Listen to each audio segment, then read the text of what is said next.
নিরামিষ কচুরলতির রেসিপি নিয়ে চলে এলাম বাঙালিয়ানা জবার রান্নাঘরে।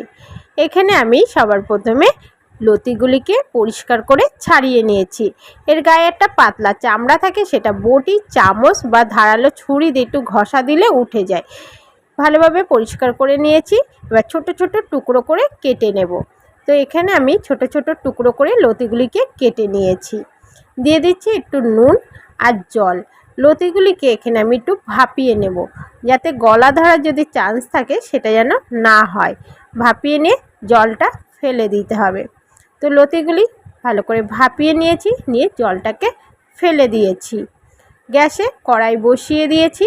কড়াইতে দিয়ে দিচ্ছি কিছু পরিমাণে তেল। তেলটা একটু গরম হয়ে গেলে শুকনো লঙ্কা কুচি আর কালো জিরে ফোড়নে দিয়ে ভাপিয়ে নেওয়া লতিগুলিকে দিয়ে তেলে একটু টানিয়ে নেব।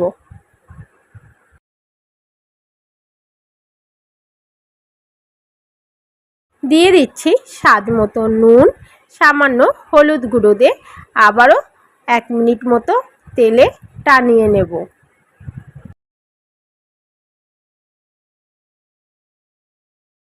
কোন টানিয়ে নিয়ে দিয়ে দিচ্ছি একটু চিলি ফ্লেক্স দিয়ে ভালো করে মিশিয়ে নেব।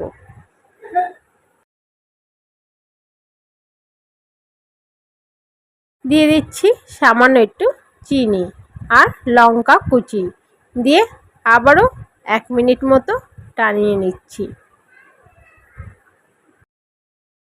ভালো করে একটু টানিয়ে নিয়ে একটু হাতের মাধ্যমে জলের ছিটা দিয়ে দিচ্ছি। যেহেতু আমি এখানে লতিগুলিকে আগে ভাপিয়ে নিয়েছি, তো সেদ্ধ হতে খুব বেশি একটা টাইম লাগবে না। আর উপর থেকে একটু ধনেপাতা দিয়ে দিচ্ছি, দিয়ে ভালো করে মিশিয়ে নেব। যেহেতু এটা নিরামিষ রান্না, তো ঢাকা দিয়ে দিচ্ছি 5 থেকে 6 মিনিটের জন্য। 5 থেকে 6 মিনিট পর খুব সুন্দরভাবে লতিটা হয়ে এসছে। তো আগেই আমি সর্ষার গুঁড়ো ভিজিয়ে রেখেছিলাম, সানরাইজের সর্ষার গুঁড়োটাকে দিয়ে ভালো করে মিশিয়ে নামিয়ে নেব। তো পুরো রেডি হয়ে গেছে নিরামিষ লতির রেসিপি। ভালো লাগলে রেসিপিটা অবশ্যই আমার চ্যানেলটিকে, যেসব বন্ধুরা আজকে নতুন, তারা সাবস্ক্রাইব করে পাশে থাকা বেল আইকনটি ক্লিক করে দিও। আর সঙ্গে লাইক, কমেন্ট, শেয়ার করতে একদমই ভুলবেন না।